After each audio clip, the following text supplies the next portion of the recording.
The ghost in your house has a message for you. It's about your.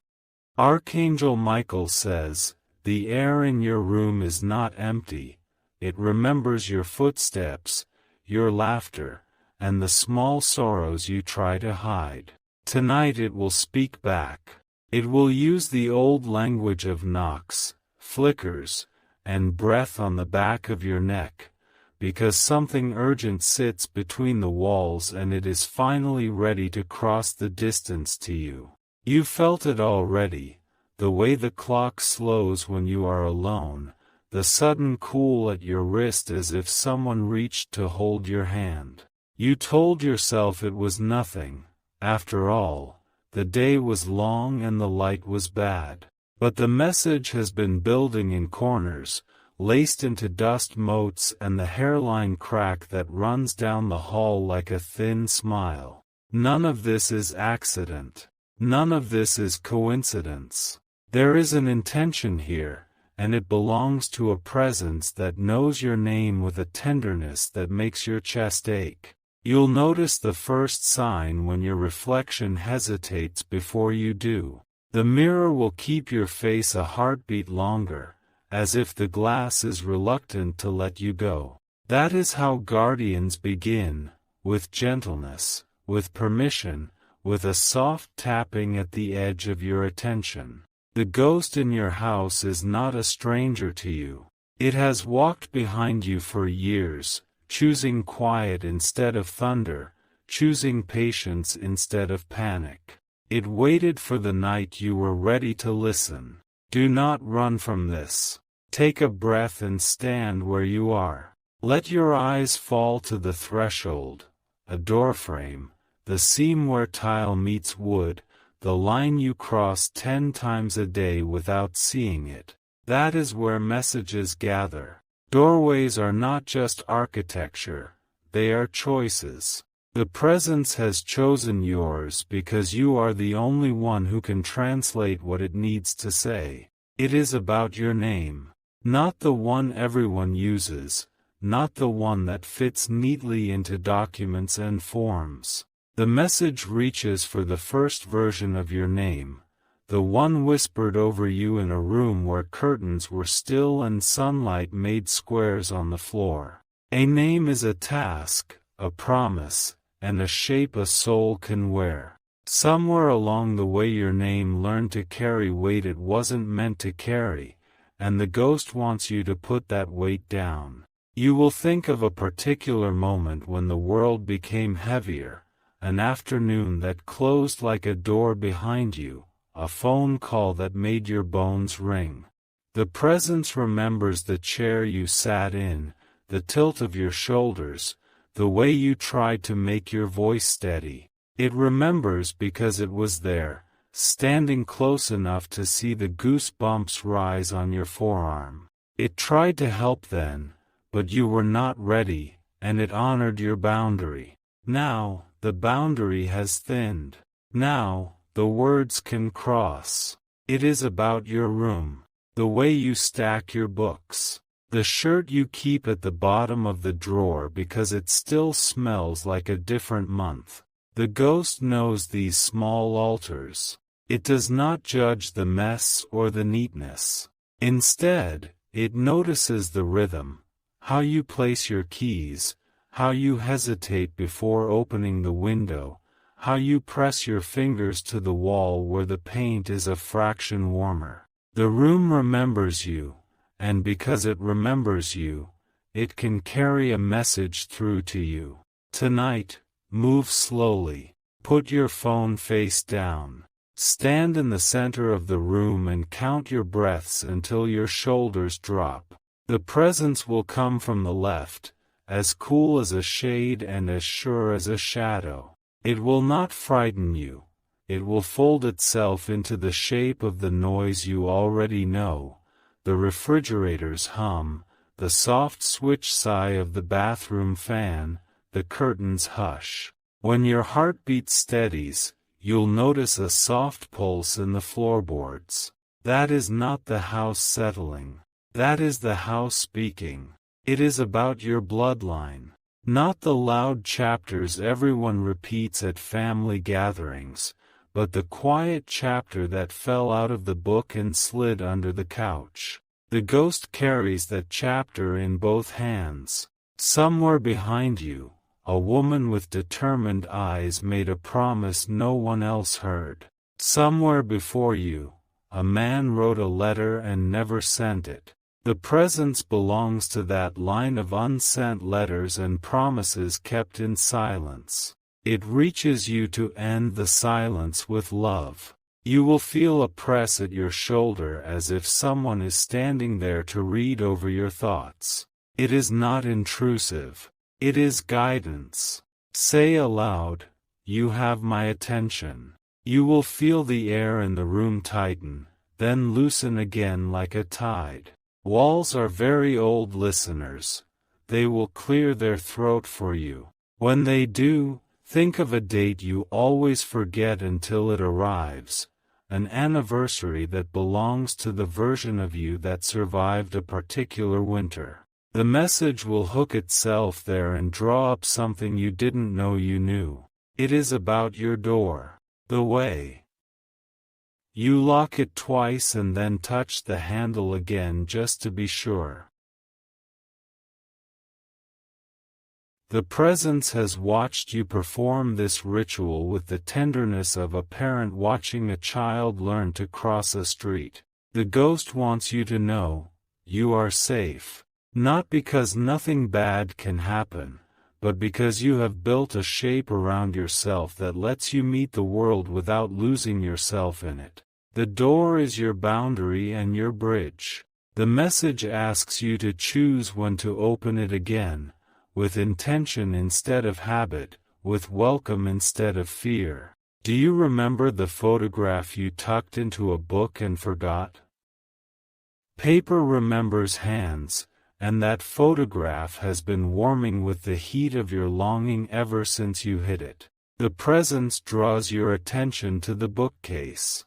Third shelf, second stack. Slide the spine out as if you are drawing a thread through cloth. The photograph will spill out, and with it a small, private gravity. Look at the faces. Notice who stands slightly apart, half in shadow, as if they weren't sure they were allowed to be captured by the camera. That is your ghost. Not a specter with hollow eyes, but a person who loved you from a distance because distance was what was possible then. It is about your hands. The way you carry tension in your palm, the way your knuckles announce your mood before your words do. The presence wants you to break a small routine so a larger pattern can break with it. Tonight, when you wash your hands, keep them under the water for a few extra heartbeats. Imagine the water washing dust off an old key, the key you carry in your chest for rooms you don't visit. When you dry them, press your fingertips to your sternum and feel how steady you really are. Your steadiness is an inheritance. It did not grow here by accident. Candles are not necessary, but the presence likes flame because flame understands messages. It leans, it listens, it answers. If you have a candle, choose one that smells like something simple: linen, rain, a window open on a Saturday. If you do not have a candle, choose a glass of water, because water has always been a mirror that forgives. Place the candle or the glass on a table and sit with it as if it were a guest. The presence will join you at that table. The chair across from you will feel a little more used.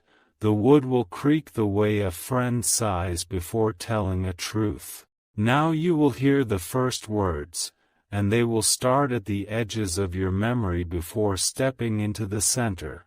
It is about your voice. You learn to quiet it to keep the peace, to keep the house from noticing, to keep a certain person from raising theirs. The ghost asks you to practice a different silence, the kind that chooses which words get the privilege of being born instead of letting panic choose for you. Not every fight is yours. Not every apology needs your breath. Your voice can be a lamp instead of an alarm. The presence came to remind you of that, because the days ahead will ask you to speak with precision, and the name you carry will make the speaking holy. You might feel tears. Let them arrive without argument. Tears are a solvent for hard stories.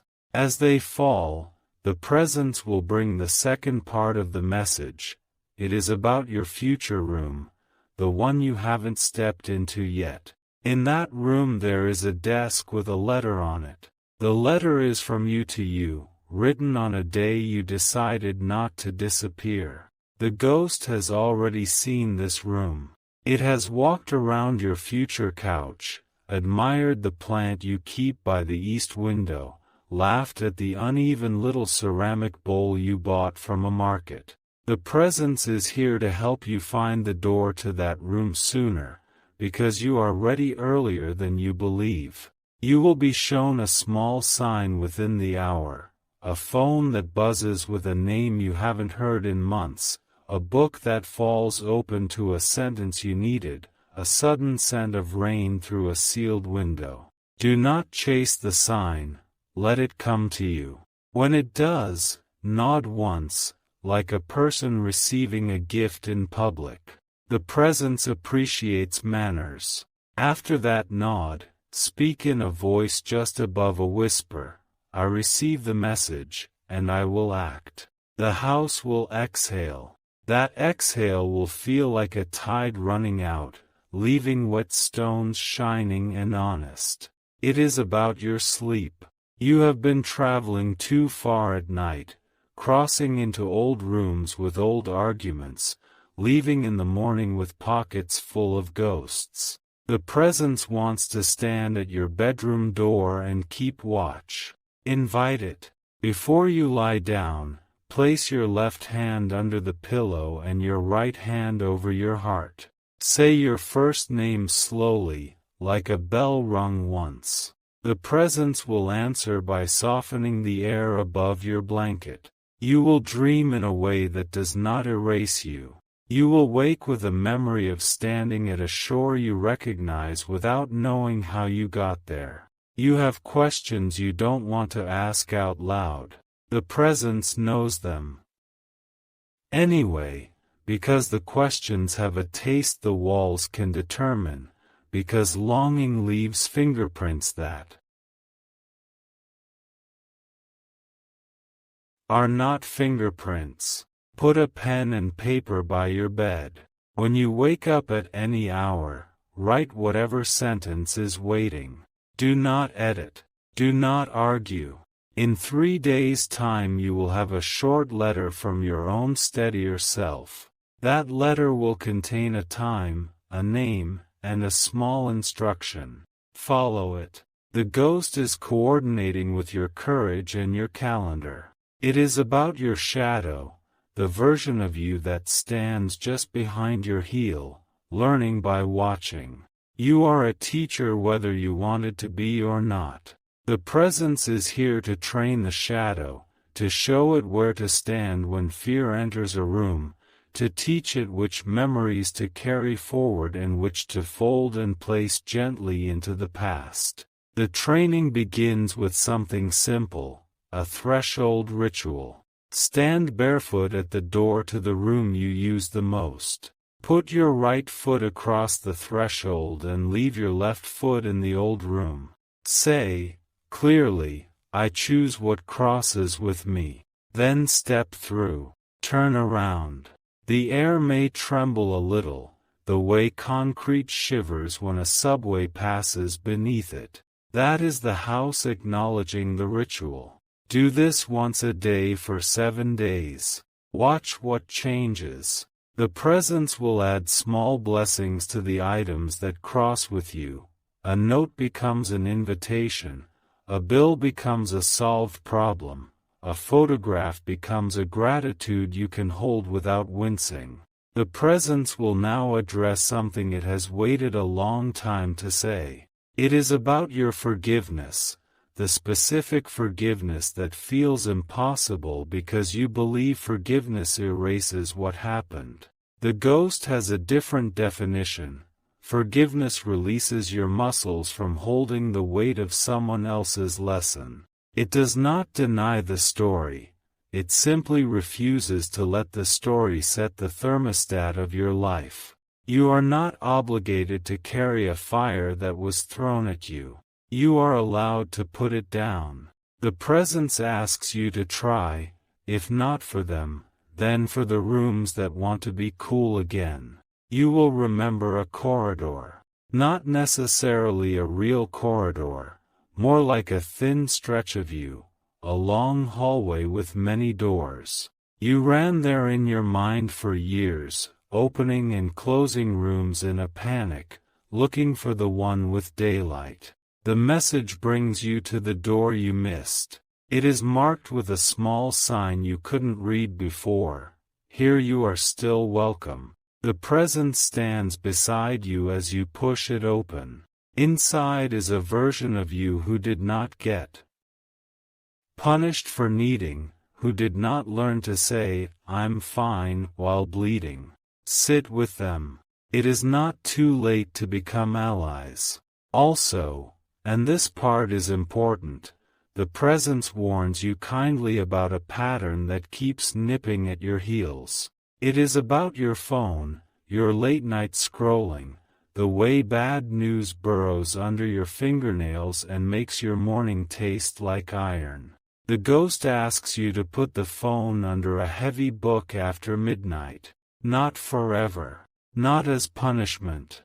As a promise to your nervous system, that you will not carry every battle into your bed. The presence can guard your door while you sleep. It cannot guard your screen. Only you can. There is an object in your house that hums at you when you walk by. Not literally, not a machine hum, but a knowing. It might be a bowl, a scarf, a little toy. Pick it up. Ask yourself why you kept it. If the answer is, because I used to love it, give it a second chance. If the answer is, because I felt guilty, release it to someone else who can love it.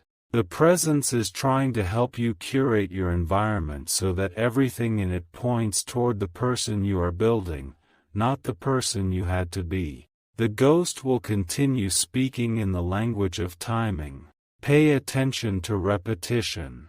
3 times in one day you will hear a particular word: door, window, river, key. When the 3rd repetition arrives, pause. Close your eyes. Touch the nearest wall. Ask for the lesson hidden in the repetition. It will arrive as a small, clean thought, the kind you don't have to wrestle into shape. It will slip into your mind like a well-fitting ring. Write it down. That is one chapter of the message translated. Now comes the blessing woven into the warning.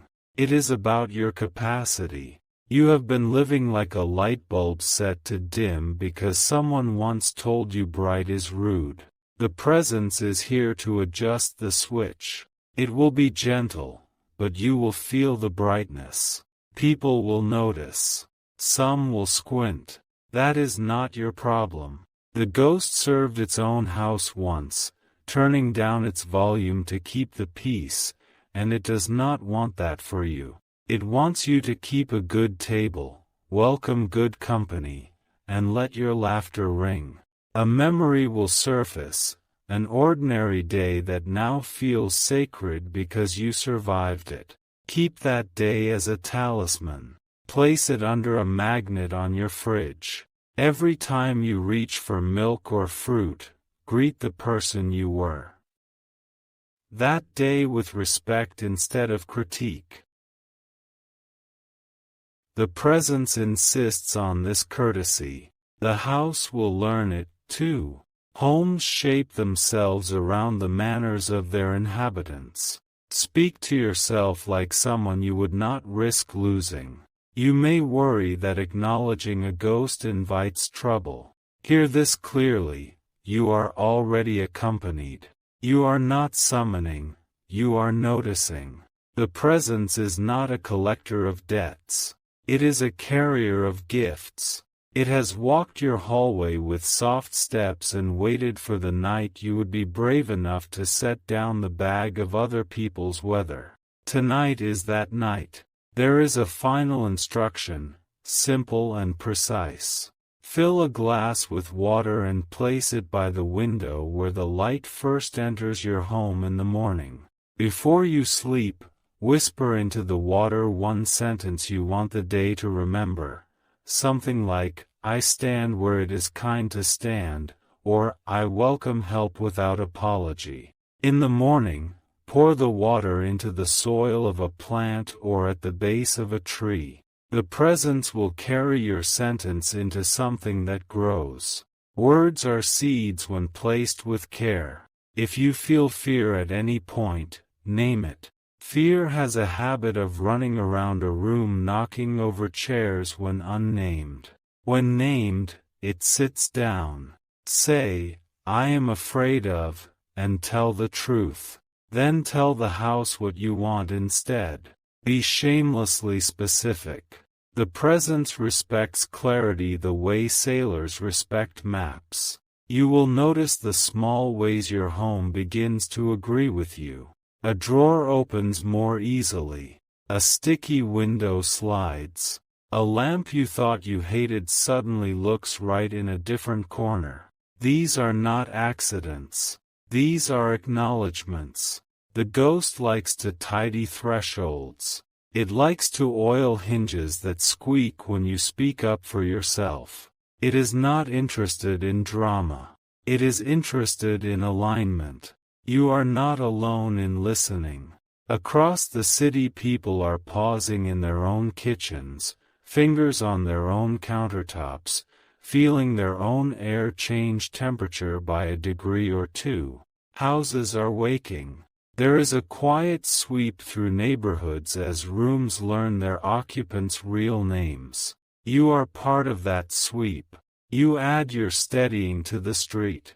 The presence shines when you do, because it means its message is not just heard, it is lived.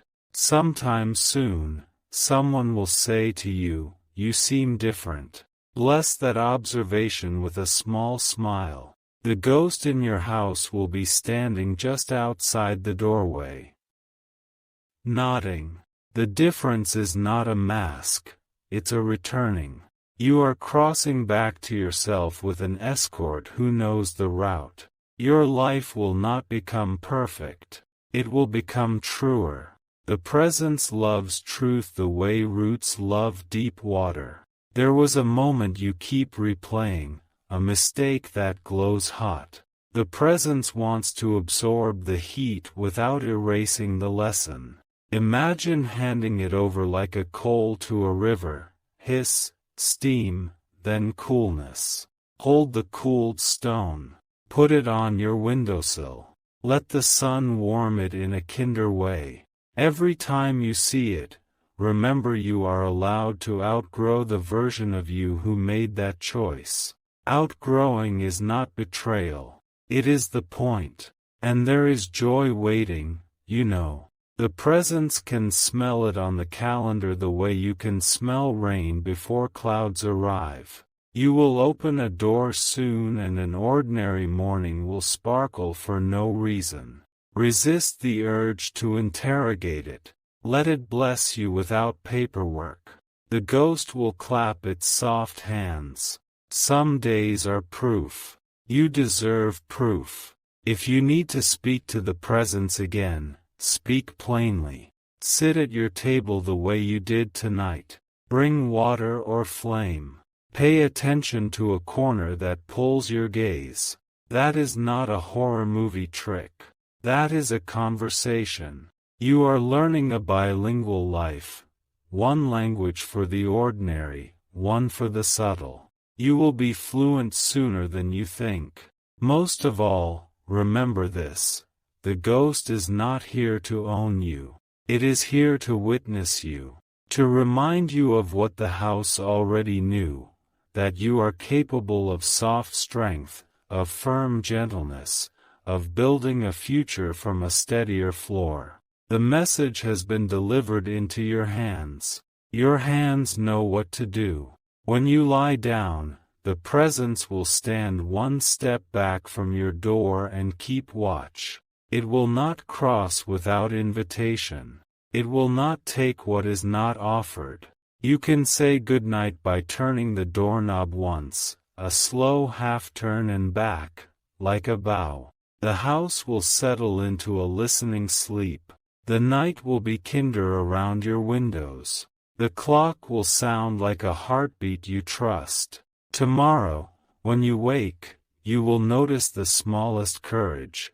Maybe you make a call you've been avoiding. Maybe you open a window you've kept closed. Maybe you put on a shirt that lets you feel like yourself again. Do not dismiss the small. The presence knows that small is how the door opens. Small is how big enters without breaking you. This is how the message becomes a life. Walk through your rooms in the morning light. Touch the tops of chairs. Align a frame that sits slightly crooked. Wipe a surface as if you are clearing your future's desk. You may feel silly. Good. Silly is a cousin of sacred. Both are lighter than shame. The ghost will walk with you, step for step, quieter than your breath but as real.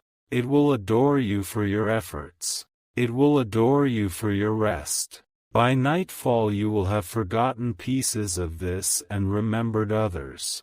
That is natural. The presence does not grade you. It does not withhold for missed steps. It is an elder in your lineage of tenderness, and elders know the pace of real change. Sleep again. Dream again. Wake again.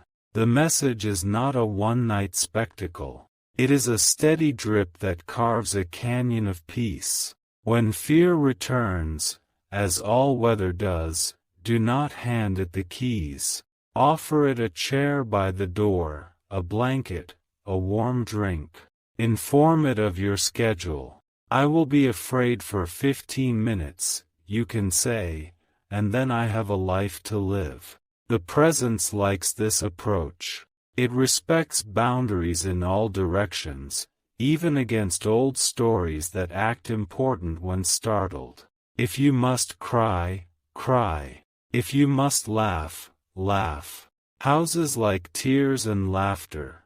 Both are honest, and honesty makes paint last longer. The presence will keep tuning the room while you go to work and make dinner and send messages and stand by the window holding your own gaze in the glass. That glass loves you. It has watched you practice leaving and practice staying. Tonight, it watched you practice listening. You did well. And if later, much later, you catch a glimpse of someone at the end of the hall where the light is thin, don't startle. It's only your guardian leaning around the edge of the hour to check on you. Lift a hand, wave once, and carry on. The life you are composing is the reply they crossed a threshold to hear. If you wish to express your support further, you have the option to give super thanks, with contributions of up to $20. You will notice the way light lands on the floor in a new pattern, like someone quietly rearranged the sun. Do not correct it, let the new arrangement stand. The presence is practicing with you, showing you how gentle changes make sturdy futures. It is about your heartbeat. You have been carrying a drum that plays for emergencies only, and your body has learned to wait for storms.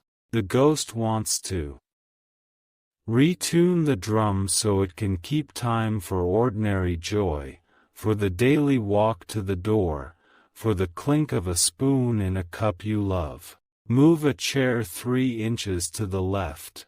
Slide the rug so the corner sits straight. Touch the wall with the back of your knuckles and thank it for holding up the roof. These are not superstitions, they are simple agreements between you and the place that shelters you. The presence smiles when you make such agreements because houses speak in inches and gestures. It is about your calendar. In a week that used to feel like a cliff, there will be a day that loosens. That day is yours. Mark it with a small star and no pressure, a quiet signal that you are allowed to enjoy a morning without apology. The presence remembers the sounds your house made before you lived here, a soft whine in winter, a summer tap as pipes expand, the contented sigh of wood after rain. It wants to fold your sounds into that older music, the way you turn pages, the laugh you try to swallow, the exhale you didn't know was permission. Let your sounds live here without shrinking. Open a drawer you rarely open. There is something at the back that once felt important enough to keep and unimportant enough to forget. Hold it in your palm. Ask the air for context. A memory will land, light as a moth, and it will not bite. Place the object somewhere visible for a day so you can say goodbye or welcome back with clarity. It is about your hunger, not just for food, but for rightness, for a life that fits your shoulders and does not pinch at the throat. The ghost wants you to feed that hunger with good work and good rest, not with panic disguised as productivity. You have permission to stop when the task is done, even if worry insists there is more to clean. You will feel the presence adjust a little when you laugh. That is not accident. Laughter is a bell houses recognize as safe. Ring it a few times this week on purpose. Watch something silly. Tell a story that still surprises you. Let your grin take up space. Joy is a lockpick for old doors. A small draft will touch your ankle by the sink. Mark that spot with a strip of tape for now. Later, slide a bookcase or hang a lightweight fabric to soften the seam. The ghost is pointing out where the world leaks in too fast and too cold. You can decide how open you want to be. Do not be startled if the mirror seems kinder. You are training your gaze to include the parts of you that do not perform. Every time you pass the glass, nod at your own eyes the way you would nod at a neighbor you like. Familiarity is a blessing you are allowed to give yourself. It is about your nightstand. Clear it. Place only what you reach for with gratitude.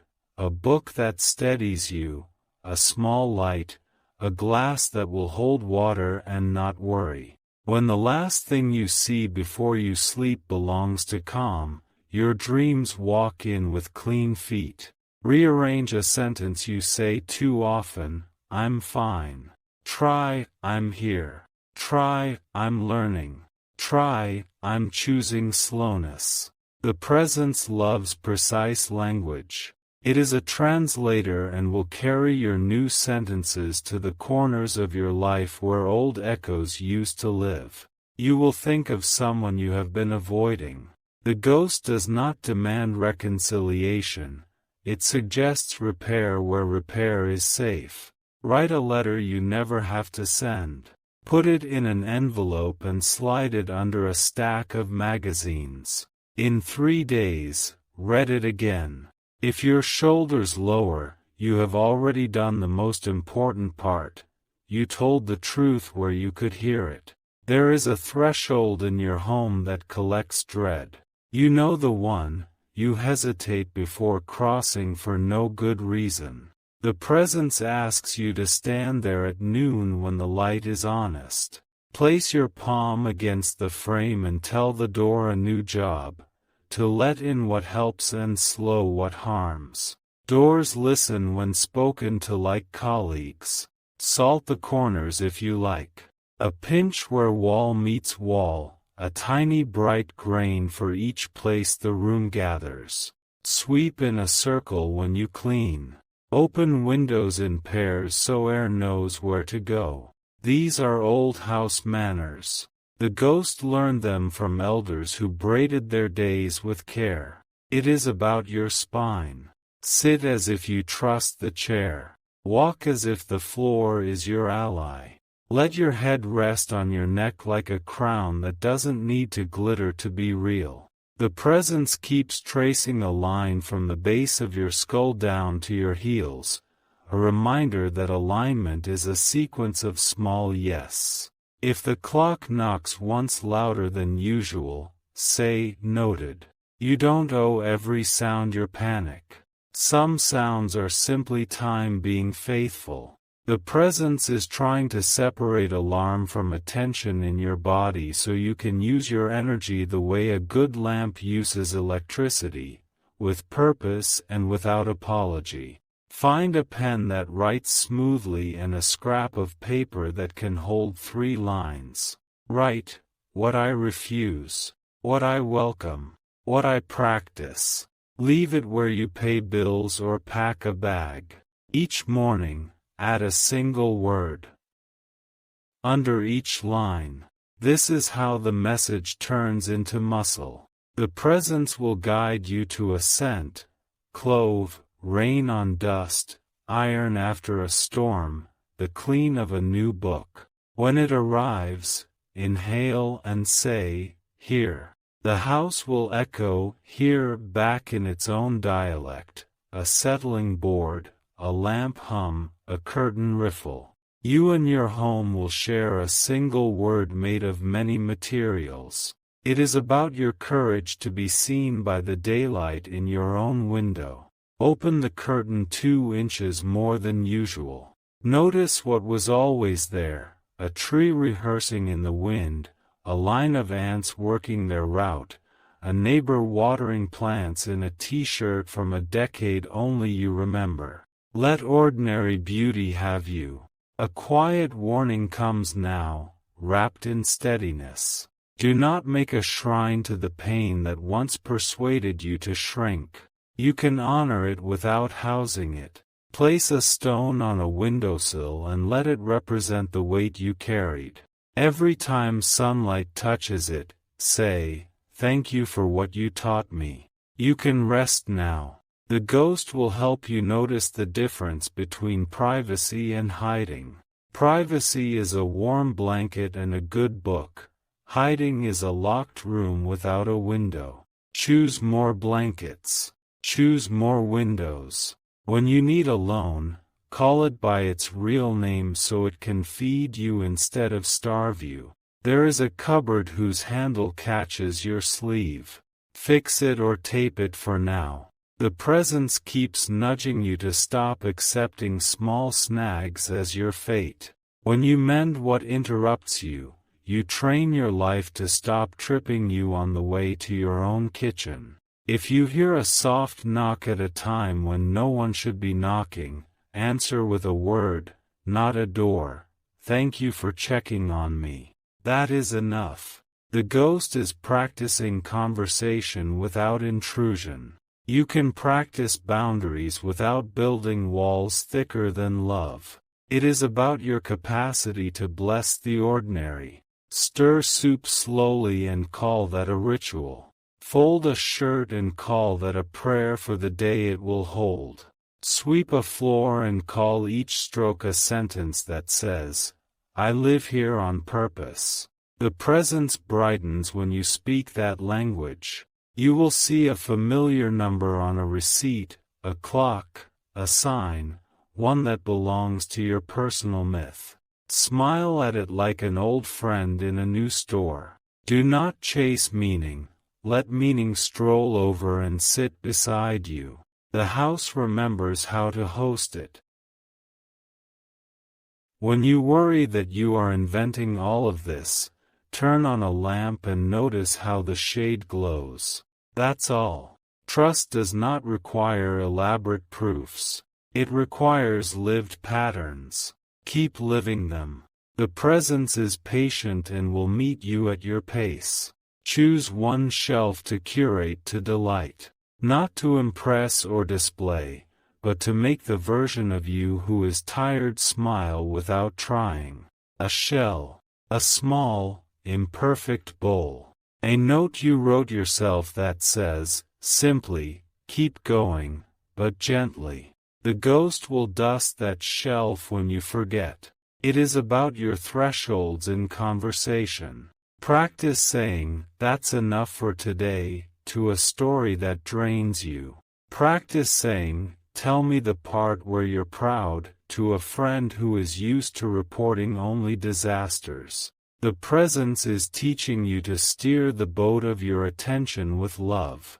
You will notice a night where the silence feels crowded, as if breaths are lining up to be counted. Do not fear it. Stand in the doorway of the quiet and pick the breath that belongs to you. Breathe that one fully. The rest will settle. The ghost will keep the count while you sleep. Place a coin in a jar when you finish a chore you've been postponing. Hear the sound of completion. It is not about the money. It's about reminding your ears that you can finish. The presence likes that sound. It makes the floorboards proud. Fold your sadness into a small square and tuck it into a pocket for later care. You do not have to solve it on the hour. The house can hold it on a shelf until you're ready to sit with it on purpose. The ghost will sit on the floor beside you then, not speaking, not fixing, only staying. If you ever feel the air thicken and the room tilt toward old grief, open 2 windows and put your hands under cool water for 10 seconds. Say your name once. The presence will answer in the way a page turns in a book you love. Forward, always forward, without tearing. And when a new joy knocks, because it will, let it in without changing the subject. Do not negotiate with delight. Offer it a chair and a slice of whatever is fresh.